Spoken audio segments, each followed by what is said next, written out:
আপনারা অবশ্যই এটা জেনে থাকবেন, বিশেষ কিছু শুভ দিনে, বিশেষ তিথি নক্ষত্র যোগে যদি মৌরের পালক আপনার বাস্তুতে বা গৃহেতে প্রবেশ করান, তাহলে গৃহের কল্যাণ হয়, আর্থিক উন্নতি হয় এবং সমস্যার সমাধান ঘটে।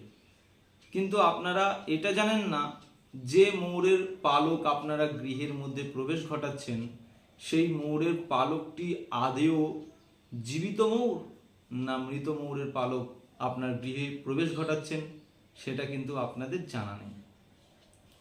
এবারে মূল কথা হলো, আপনারা জীবিত মৌরের পালক যদি গৃহের মধ্যে প্রবেশ ঘটান খুবই ভালো কথা, আর যদি মৃত মৌরের পালক আপনারা গৃহের মধ্যে প্রবেশ ঘটান, আপনাদের গৃহের উন্নতির থেকে, গৃহের কল্যাণের থেকে অকল্যাণ বেশি হবে।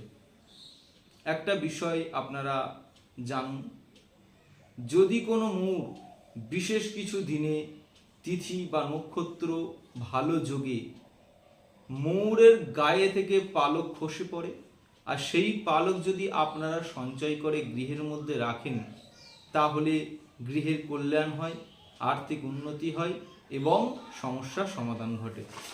নমস্কার।